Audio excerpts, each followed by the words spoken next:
to another edition of Smarknado. I'm your host, Eric Druckman. With me, as always, the Danaconda, Dan Sesnet. Dan, how you doing on this Wednesday afternoon? Excellent, my friend. Excellent. I am hanging out, bro. Just everything's good. Just got off vacation from work, and we got some wrestling to talk about. Yeah, man. Guess we're just kind of twiddling our thumbs for Dynamite to start. But hey, Yeah. In the meantime, we're going to keep you all occupied. We're going to talk some wrestling for the week. One of which relevant to tonight. It was World's End. It was a show by AEW. I will say that. That's a nice way to put it. Yeah, it certainly. I'm just gonna. It was far from their best. Right? Yeah, and you know what? I think that a lot of that comes from, one, not a great show, very top heavy, unfortunately. But I think that also comes from how good the last few have been. So, comparatively not great, but top heavy, to say the least. Indeed, absolutely. So let's go down this card, and me and Dan will give our thoughts on everything. Starting with the pre-show, we had Willow Nightingale against Chris Statlander, babyface matchup. It was fine. I just it didn't really have much story. It was just something to throw into the pre-show. I liked it. I like both of these wrestlers very much. Mm-hmm. Was it, the best of the best? Did it have a lot of build? No, but I enjoyed seeing these two work in the ring. There was a couple spots they missed, but it is what it is. Yep. Then we had the TNT Championship Battle Royal. Last one by Killswitch. Last eliminating Trent Beretta here. It was like, listen, I think by the time it got to the end, I was really behind Brian Keith, obviously. And then I was behind Trent. Neither one of them made sense to win storyline-wise. Mm-hmm. And I like that they gave it to somebody that made sense rather than what would essentially be a throwaway title match. You know what I mean? Because not likely that Trent or Brian Keith would, come out on top of that. Obviously, that's, who I would want to see win as well. But, I just think that the TNT title needs to get out of this black hole that it's been in for so long. Like, yeah, Christian has been entertaining with it and all, but it just needs a new environment. Okay. When Killswitch wins this, it keeps the TNT title in that same fucking storyline that's going on right now. But we'll get to how that all played out. And then, of course, the last match in the pre-show was Hook versus Wheeler Yuta, FTW rules match for the FTW championship. It was all right. What do you think, Dan? Another one of those matches that, no real deep story build to it, but I did enjoy it. I kind of wanted the way I wanted this match to play out, at least how it played out in my head, was I wanted Hook to beat the shit out of Yuta, but Yuta is just such a good wrestler that he ends up trapping Hook in that nifty pin that he does. You know what I'm? Oh yeah, yeah. But yeah, I mean, it was what it was. Hopefully, we'll see more long form matches from Hook. But yeah, the start of the show.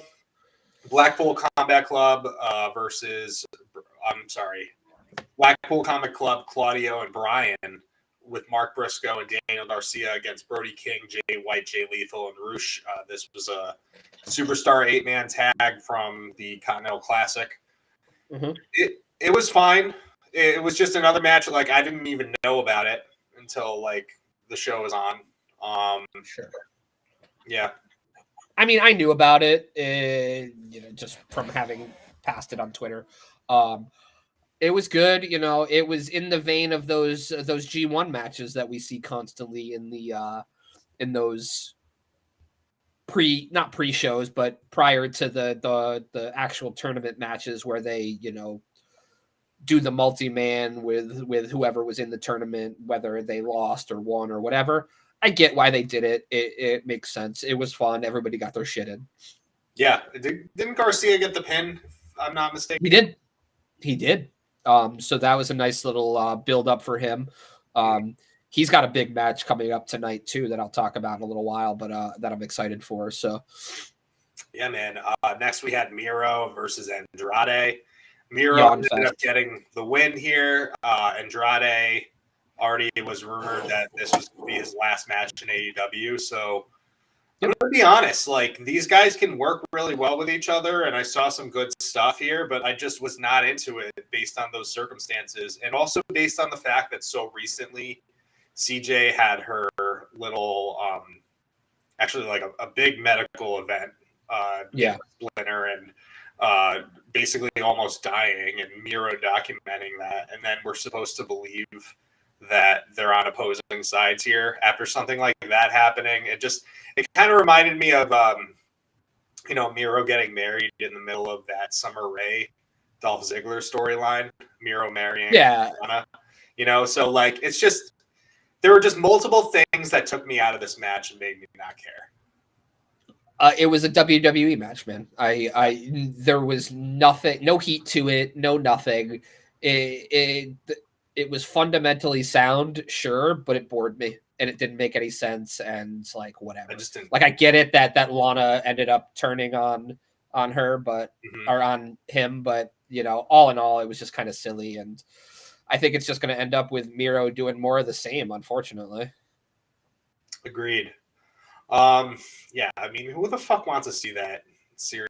Like, oh my god, I don't want to see more Miro bullshit. Next, we had for the AEW Women's World Championship, Timeless Toni Storm defended against Riho. Fine. Not for a second did I think Riho stood a chance of winning the Women's Championship, and I think that's just kind of what was wrong about this angle from the beginning. Correct. Yeah, there was no chance that she was going to win. But I mean Riho, and I know that there's her detractors, but she does move the needle in a way for AEW in a lot of ways. So in a lot of ways, what am I saying? But you know what I mean. Like she is I don't want to say a draw, but she's one of their most popular female wrestlers. So to have her in that spot didn't offend me like it offended a lot of people. Yeah, I just they need to do a better job of building women for title shots here. Like seriously, like there's still a case to be made that Riho didn't earn it because she just came back. Until we get back to the sports-based presentation, which I don't think is likely. I don't think that that's going to be the case, right? Like people are just going to get title shots willy-nilly. They're not going to bother with the whole idea. That's what I don't understand, and that kind of goes against what Tony Khan recently said, that they're going to be focusing more on wrestling and less on storylines. So if you're going to be focusing on more on wrestling, then don't you want like record-based ranking system? And I think that he said that in the presser, the scrum after World's End, right? So or after World's End and after the Continental Classic. So I think that maybe they do get back to that. Hopefully, I do hope that they bring back the rankings because they were so unique in the world of professional wrestling, and it's honestly one of the things that was one of the best parts of early AEW. Yeah, man. That would be the solution there for real. You would think. They just throw these women in the positions that they do, and you never see them again, and you don't even see them towards the build-up a lot of times. So just maybe they could take. I mean, it's lacking. It's lacking. The division is lacking. I mean, I think we've all said that. I think everybody said that. I think it's well known, well documented that the whole division just is lacking. Next, we had Swerve, who was supposed to face Keith Lee. The match got pulled because Keith Lee couldn't make it for some reason. So instead, we got Dustin Rhodes, which honestly, they should have just pulled the match. They should have, but it was a good match. It was good. It was a TV match, though. I said when it happened, it didn't go longer than 10 minutes. When it did happen, I was just like, this better not go any longer than 10 minutes. But still, I don't think Swerve in the position that he's in right now should be having that hard of a time beating Dustin Rhodes. I mean, it didn't do him any favors, but I also didn't think it hurt him. Like I said, it was a TV match, not a pay-per-view match. They probably should have cut it. I kind of get why they didn't want to, because you want Swerve on your events, but that doesn't seem like the best option. No. There's got to be somebody else better. That got to be someone else other than Dustin Rhodes, for fuck's sakes. Yeah. Oh man, just going through this whole card here, like it's the first 9 matches are duds. It's like, how does AEW do something like this? It's wild to me. You can't win them all, man. You can't. Yeah. Eventually, you're gonna have stinkers. It's just what it is. It sucks. I hate it, but. All right. So speaking of it sucks and I hate it, next week we have Lay Sex Gods, who are still being called Lay Sex Gods. Jericho and Sammy Guevara, Sting and Darby Allin. They beat Ricky Starks, Big Bill, and the Don Callis family. Wow, just so much to say about this. Very, very obvious that the fans have had enough of Jericho. That they don't want him on their TV, on his TV. They don't want him on their TV anymore. They were chanting NDA at him. I'm torn on all this, man. And I don't want to get too much into the Jericho thing. I think we shit on him a lot last week, and I'm not walking back anything I said by any stretch of the imagination, right? I hate Jericho for a lot of reasons. If he did assault anybody sexually, that's even worse. But we have to sort of take the reaction to him with a grain of salt, right? We got that big news right before the show, and then after the show, this guy Nick Hausman, who is a total trash bag in his own right, decides to walk that back, right, and say, well, I didn't really do this, that, or the other thing. I don't want to get into the specifics of it or a Twitter spat, but at the end of the day, like, it's an unfortunate thing when it almost seems like every single time an AEW pay-per-view pops up, some bullshit from the outside gets leaked or said or pulled out. And I'm not saying that Jericho didn't do anything. I'm not by any means, but the timing is suspicious. The circumstances are suspicious. And I think that he got booed and shit on for something that wasn't vetted, wasn't, looked at thoroughly. Do I think he did something wrong? Probably. But I also think that the circumstances were not great, and I think it affected that part of the AEW show. That's not an excuse for the rest of the show, which was hot garbage.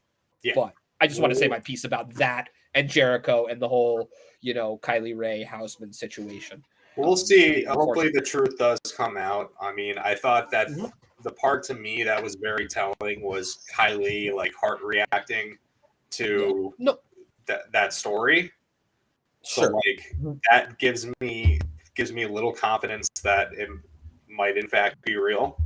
I think it's probably real too. I'm not saying that. I'm saying we just don't know anything. No. And I'm not saying I'm not using the innocent until proven guilty as a Jericho siding with an alleged quote unquote sexual abuser. That's not what I'm saying. I'm saying we don't know fuck all about fuck all when it comes to this. Yeah. And I think that while we all don't want Jericho on our TV screens, I think it didn't have anything to do with what Hausman did. Mm-hmm. I think it was just an unfortunate byproduct of some jackhole running his mouth, and it fucked up, vibes for the pay-per-view in that regard. For sure.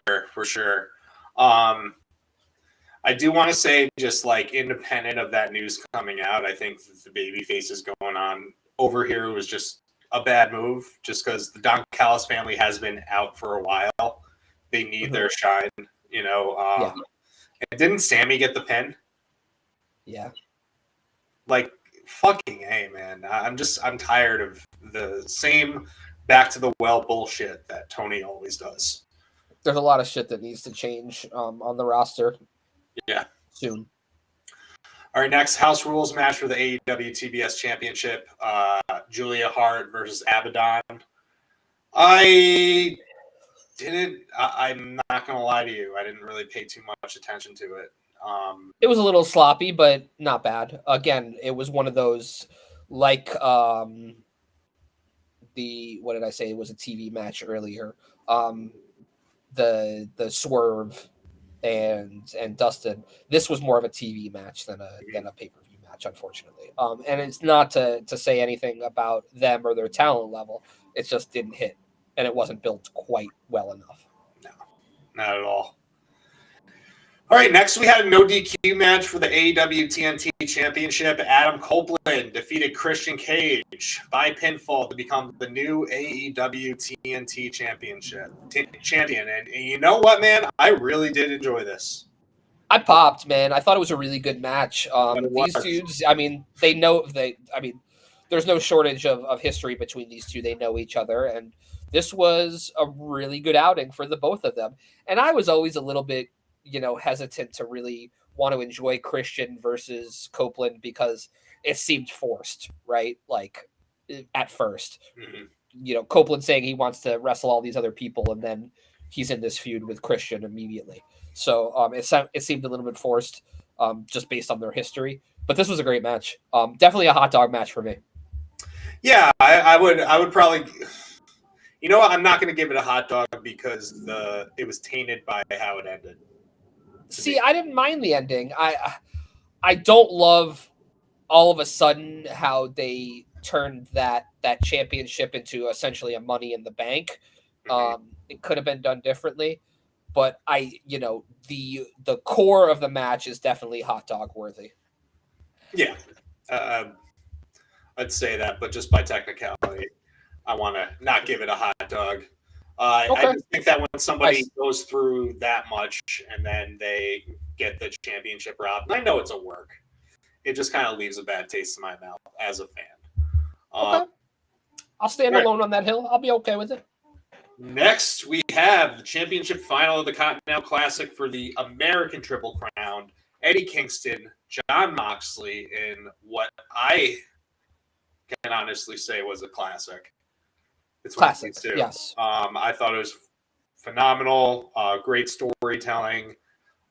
Eddie finally getting the win here. Eddie is just I like the personal growth that Eddie has gone through over the course of this tournament, and it's culminated in especially these last two matches that he's had against Danielson and Moxley. It's like Eddie's having his wrestling bar mitzvah. Yeah, no, Eddie has done everything right on this run, and this was basically a tournament built for him, man, from the beginning, and he knocked it out of the park. And I'll say that all the pillars that he's always looked up to are definitely smiling down on him, because that was in every way, shape, and form an old style Japanese match. 100%. 100%. And that's what Eddie's here for. He's here to give us that 90s All Japan style. That's what he wants to do. Everything about it is suited to him. And if you don't like something like that, I can't honestly, I'll never gatekeep wrestling. I'll never be like, well, if you don't like that, you're not a fan. But it seems really silly to me that if you were to say, I'm a fan of professional wrestling, and then watch that match and be like, I don't know, and have criticisms of it, that's just... I don't have time for people. That's just bad faith. Don't have time for them. Absolutely. But yeah, Kingston, this was an All Japan tribute down to him wearing the yellow kick pads of Kawada. And just at the very end, I don't know if people saw the photo of him in the locker room with the 3 championships. It was the same way that Kawada looked when he won the All Japan Triple Crown. Awesome stuff. Eddie is just living a dream right now, and this gets a hot dog and a handshake from me. Same for me, man. This was the match of the night. I don't want to, blow the, but I bury the lead or whatever. But the next match, as great as it was, in my opinion, I really did enjoy it. This was the match of the night by far, and I think we both kind of thought that that's where we were going to land going in, right? Just with everything that surrounded it, just being pure rather than convoluted. It was by far my match of the night. Yeah, well done, gentlemen. 100% the match of the night. And somebody asked me how the event was, and I was just like, not great, but the great matches were really great. Yeah. Mm-hmm. Yes, sir, for sure. The top matches were really good, and was I mad that I watched all of it? No, but again, I don't expect perfection every time. They've given us so many great pay-per-views and so many great matches, and sometimes you're gonna whiff. It sucks, but it happens. Absolutely. Then finally, for the AEW World Championship, MJF defending against Samoa Joe. Samoa Joe ends up winning clean here in the end. I think that they told a great story, and I think I was so impressed by how well Max performed despite having such a serious injury. There's a couple things that fucked with me. That when he got dropped on his shoulder on the apron, that was wild. Yeah. I will say, I don't know if I loved the ending, and I guess I get it, but the tap out and the 3-arm drop just seems like a old style Hulk Hogan thing, right? And I know a lot of people use it, but to me, like, I don't think they should do the arm drop. I think that it would have went over better if like the referee noticed and just rang the bell. He's out, ring the bell. I think the arm drop thing is silly. I understand that, and I wasn't sure where you were going with that, because I do think it should end with him passing out versus him tapping out. But yeah, I think that the style of the 3 times is a bit played out versus just noticing the guy is unconscious. And like you should, if you are a professional referee, you should see somebody that's like, like, so to me, it was just silly. And I mean, obviously I'm nitpicking here. I think that the match was great from beginning to end. Max is a champion. A couple things coming out of it. Obviously, 1, we got the devil reveal. 2, I don't know if you noticed this or saw this on Twitter, but they removed MJF from the roster page, obviously playing more into the whole bidding war bullshit. But I fucking hope so. I hope they're playing into it and it's not actually real. I can't. I don't.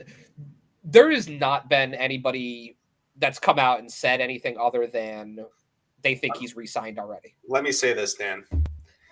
If he shows up at the Royal Rumble, I will never forgive Tony Khan. Never. That's fair. And I don't think anyone will. He needs to pay for his sins if that happens. I think a handful of people will. I think a handful of people, even people that like AEW, I think that a lot of people wouldn't be as mad as you think they might be if he went to WWE. I wouldn't like it. I'm on your side. I completely agree with you. But I know that there's a handful of... I'm not saying it wouldn't be good TV if he goes to WWE, because I'm sure it would be. I'm just saying there's a lot of people that thought that his run was stale. As champion? I thought he had a very strong run. And let me tell you why. Because like he showed just how effective he is as a heel right from the beginning.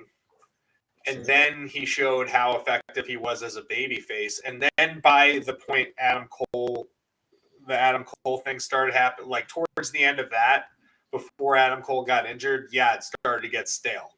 But like I would say everything prior to that, very, very good run. Like I said, it's not my opinion. I've just seen that opinion floated around.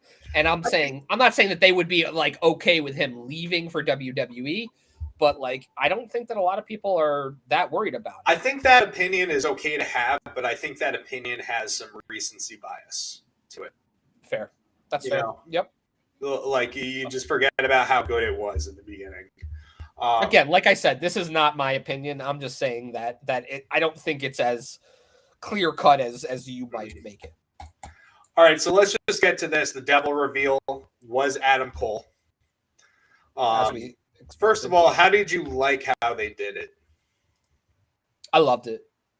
I thought, and you know me, I'm hypercritical of the whole blackout, but there was something very, and dare I say, cinematic about him sitting in the chair with everybody behind him and just sort of looking at MJF. I thought it was cool. I thought it was good. I thought it was well done. We're gonna get an explanation out of him tonight. Apparently, Yeah. there's a segment with Adam Cole and the Devils. So maybe we'll get some explanation there. But I thought it was good. What about you? I thought the execution was there. I thought that the real reveal, I felt like the reveal was going to be underwhelming no matter what. And I did feel a little bit underwhelmed by it. But at the same time, like, he's the only person that would have made sense in order to be the devil. So I just kind of took it. We are definitely in let's get this over with mode. So I'm just kind of glad that it's over at this point. MJF was the Kingdom, Roderick Strong, and Wardlow all together. I think it would have been cool if it was Britt. That was the reveal. And I know I wouldn't have minded if Britt was one of the devils. I don't even know. I would have liked her to be revealed as the devil because yeah, not like one of the henchmen, but as one of the as a devil, because you could play that right and have them be like co-leaders of that faction. And I think it would be strong. I know that I think she's still on the shelf, something to that regard, but I thought it was a great reveal. I think that if we get some answers and going forward, we all know what Adam Cole can do as a heel stable leader, and we're here now. And if MJF's going to be gone, on the shelf for a while, even if he does come back to AEW, which I do think is an inevitability, he's going to have to pivot and work against somebody else, and I think it should be fun. For sure, man. Oh, we got Dynamite tonight, Dan. How about take it away? Sure. So there's a handful of things that they've already announced. There's going to be the Christian Cage State of the Union address based on the TNT title. So I'd imagine that's probably just going to get interrupted by Copeland in some shape, form, or fashion. We shall see. But Christian on the mic's always fun. We also have, as I said, the segment with Adam Cole and Devils, explaining what may or may not have happened throughout the course of this storyline. So I'm looking forward to both of those things. And then there's a handful of matches that have already been announced, right? So they announced earlier that Mariah May was supposed to be making her in-ring debut. She's actually going to be wrestling against Queen Aminata, which I believe is her Dynamite debut. I know she's been on Rampage, maybe even Collision, but I think that this is her Dynamite debut, and she's really fucking good, man. Yeah, man. So totally. I'm intrigued. I think this is gonna be a really good match, both from both ends. Then another match that we had already had announced was Orange Cassidy versus Dante Martin for the international title. Orange Cassidy is very much capable of doing luchador type stuff. So I think that this is going to be another really good title defense for him. Can I say something here? Sure. I'm getting impatient with this current Orange Cassidy International Championship run because it just feels like a bunch of exhibition title defenses every single week against like other baby faces. And there is no meaningful feud that he has entered into as of yet. And I'm just kind of getting annoyed at this point. Like, I like the fact that he's facing Dante Martin because I think it's going to be a good match. But, like, let's get a feud going for Orange Cassidy. Like, he's been in this holding pattern for a while. I mean... There hasn't been a feud, though. From Mox. And maybe they're waiting for Yeah, maybe they're waiting for somebody else to free up or get healthy or something to that effect. I understand the frustration. We do want a feud out of him, but I like the idea. I mean, I like this better than open challenges. I like him walking up on people and being like, "Okay, we'll wrestle." It's kind of like the reverse open challenge. So in a weird sort of way, it's different. Yeah. I mean, I like that it's right. You're correct in that it is a little bit different in how he does it. But I would like a meaningful feud, though. I'm with you on that. But who do you want it to be? I don't know, but they got people that they pay to do that. So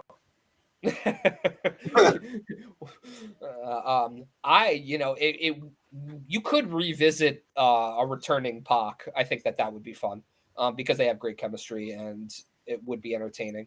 All right. Next up, we had another match that had been previously announced: Daniel Garcia versus Swerve Strickland.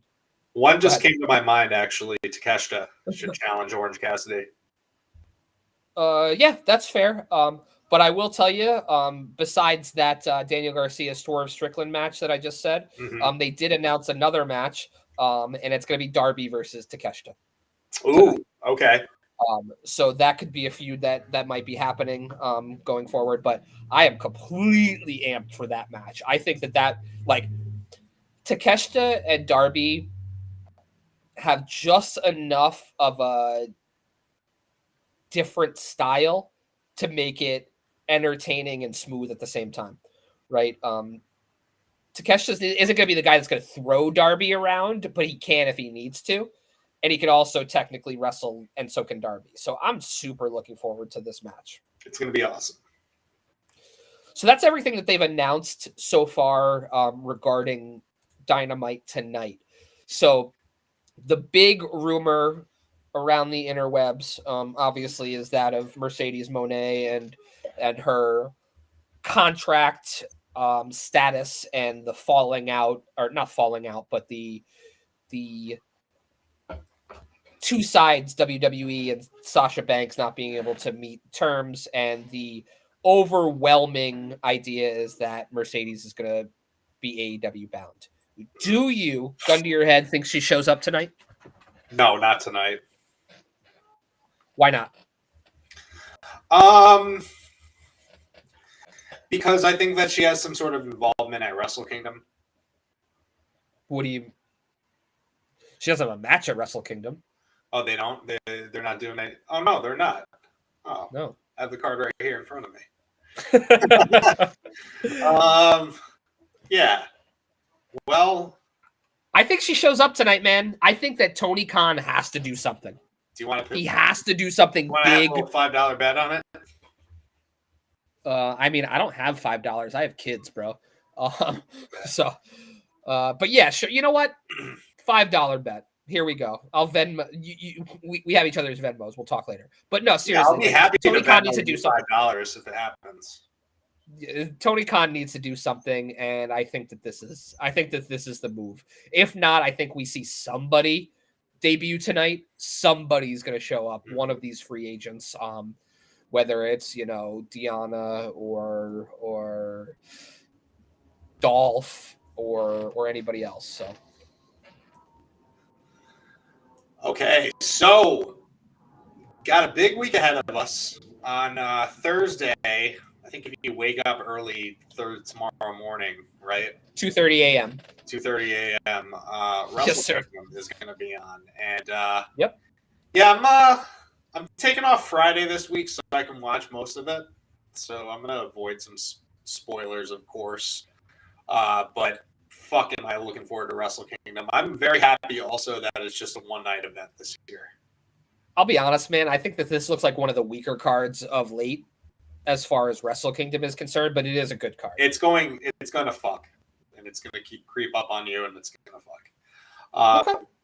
All right, so first we have the New Japan Rambo to determine who will challenge for the KOPW 2024 Championship at New Year Dash. I don't fucking know. Do you? I don't. Nope.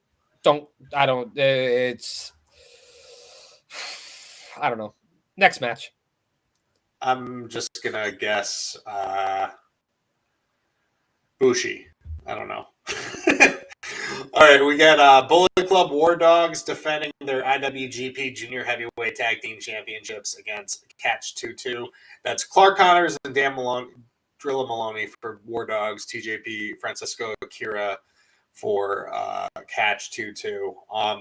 I got War Dogs retaining here. I think those guys look like $1 million. I think that they look like $1 million too.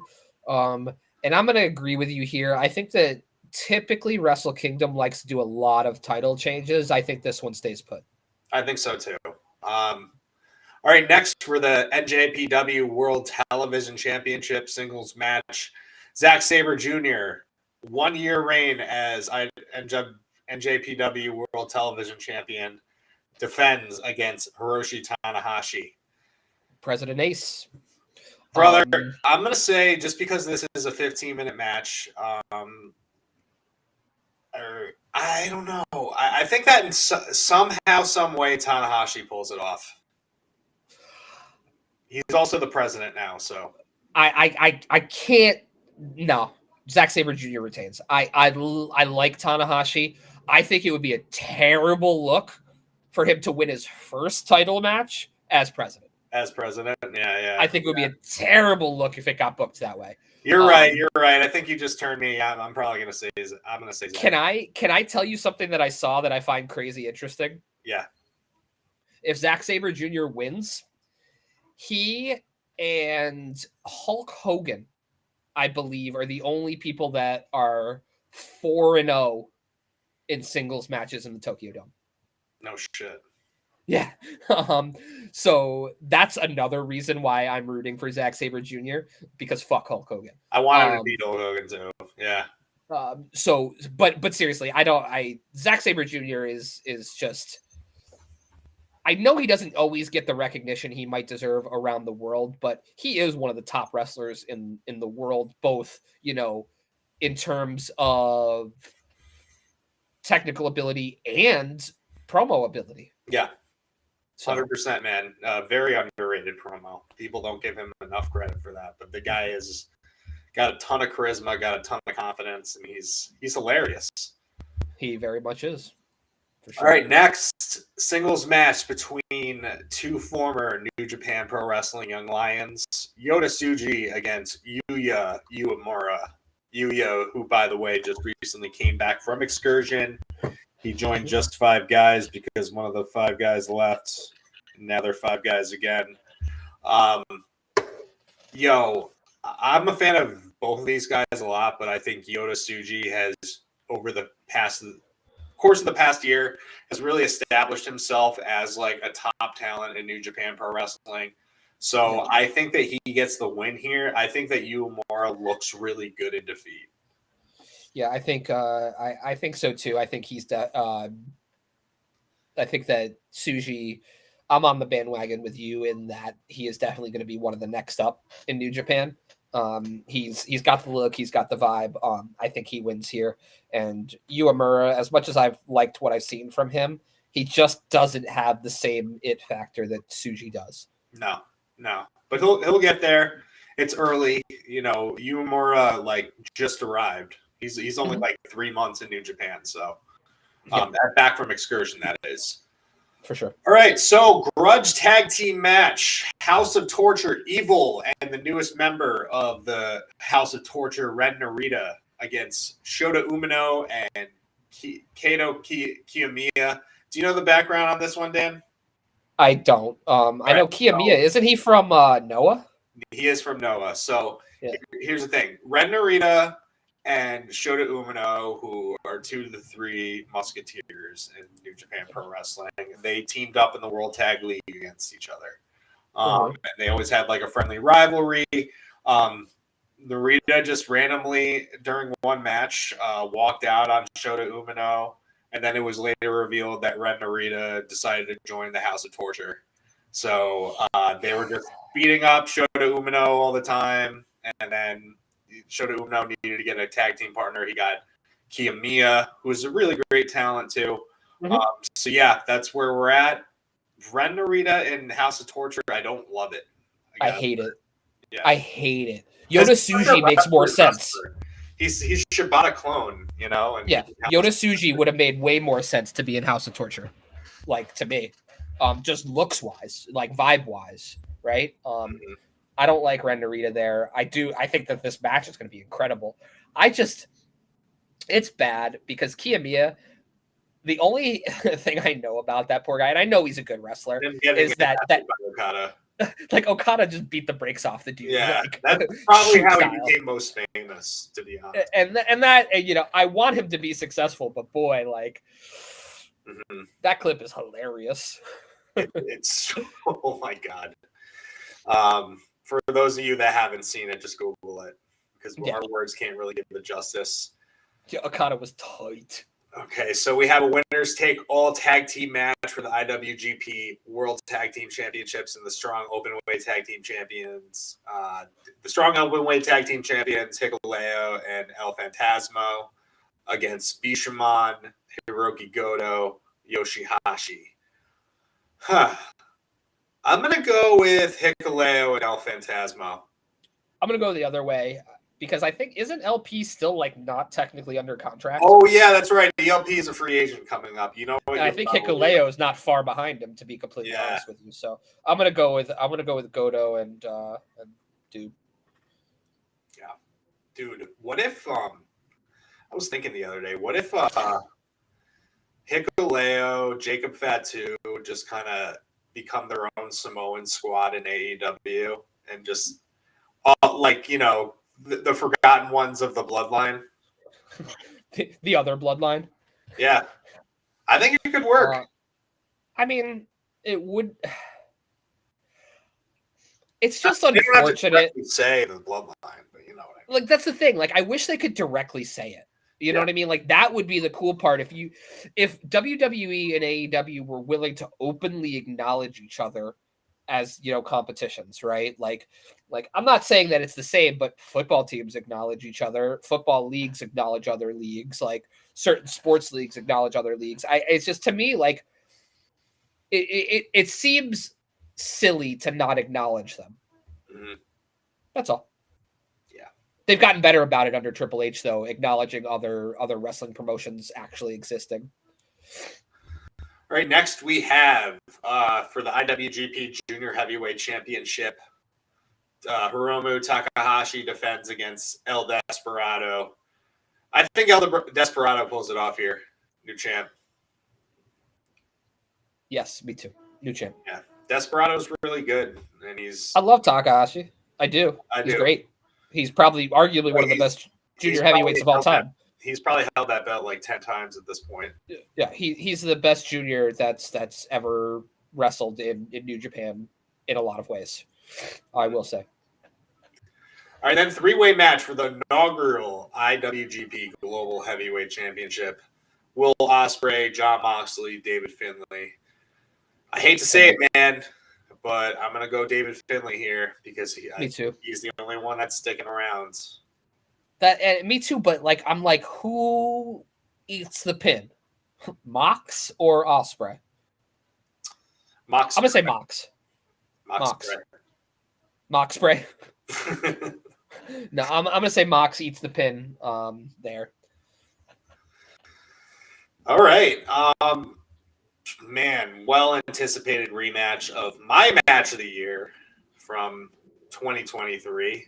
Kazuchika Okada versus Bryan Danielson. I think this is the match where Bryan puts over Okada. Me too. Yeah. He got his win. I think that nobody look. I think this is gonna probably be match of the night. You know, I don't see anybody else outshining it. So yeah, I think Okada wins here. All right, Shingo Takagi defending the Never Openweight Championship against Tama Tonga. I don't, you know what I don't like about the Never title? It just seems to rotate between the same guys all the time. Yeah, and that's kind of the point of it. I say Shingo retains. I say so too. And finally, in the main event, we have Sanada defending the IWGP World Heavyweight Championship against Tetsuya Naito.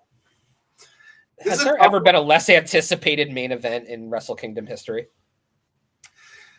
I disagree with that, just because, like, yes, there has been a less anticipated main event when Naito main evented against Okada when he was on the come up like 10 years ago, and it was unsuccessful, and he had to go to Excursion to reinvent himself. Okay. No, I think this one has a great story. Obviously, Sanada was part of Los Ingobernables. He's broken out on his own. the one guy that's always eluded him in his career in terms of accomplishments has been Tetsuya Naito. I think they did a really good video package of this match that everyone should check out on New Japan YouTube channel. I think it's going to be a really, really good match. Ultimately, what I see happening here is I think that Naito wins, and I think it sets Sonata over the top. He turns heel, more hard lined heel, and I think the rest of the just five guys end up turning heel too. And I think that we'll get some of that too with Yuya Uemura versus Tetsuya versus Yota Tsuji. Okay. I think that's the direction that they're going to go in. Cool. I mean, maybe we'll see. I like both guys. To me, it's so hard to not think about, a Kenny or an Okada in the main event at Tokyo Dome, or, I mean, we're getting Bryan Danielson versus Okada. Yeah, we are.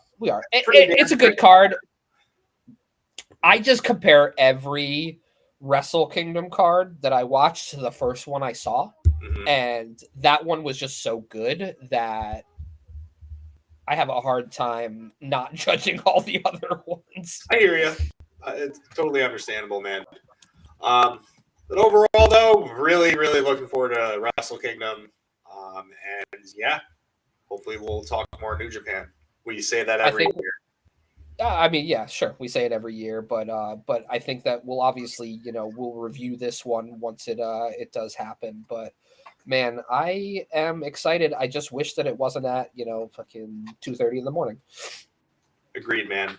But yeah, if you have time to take off from work, go ahead and take off the day and enjoy some Wrestle Kingdom. Or you could just be a dad. I do not have time to take off from work because I was just on vacation. Dan has exhausted his PTO, but I will watch it probably on Saturday, and we will talk about it probably later on this week, maybe, or next week. Yeah, and we'll probably see you all later this week. As always, guys, follow us on Instagram at Smarknado, on Twitter at Smarknado1. Leave us a 5-star review on Apple Podcasts. Go check out our link tree. All of our links there. Super excited about Showabunga 2, February 18th, that we are proudly sponsoring. We'll have more, what do I want to say? Collaboration as interviews, collaborations. Yes. What I do want to give a shout out to, and we didn't happen to sponsor them this week or this month, but Pro Wrestling Grind, I believe, is doing a show on the 13th, if I'm not mistaken. So just big shout out to them. We didn't sponsor this month's show, but hopefully we could. So. We still could. Yeah, well, we'll talk about it off the air, but I just wanted to say that I knew that was coming up soon, and we're typically, associated with them as much as possible. So I'm looking forward to that show for them. Yeah, the return of Ripper and Perry Von Vicious. Yeah, and I think Delmy's going to be wrestling Travis Huckabee, if I'm not mistaken. Yes, absolutely. So that's pretty exciting. Our boy, the Honey Badger, Ryan Mooney, is going after the Grind Grand Championship. That's going to be a fantastic little match. We're definitely Team Honey Badger here. We're Team Honey Badger. Skyros is a badass, but we're definitely Team Honey Badger. Mooney's, yeah, but he's a big jerk, Dan. He's a big jerk. And I'd rather not cheer for him. Skyros, you're a big jerk, and Eric would rather not cheer for you. You hear that? Yeah. So help me God. All right, guys. As always, stay fresh. Cheese bags. Keep watching wrestling. Love y'all.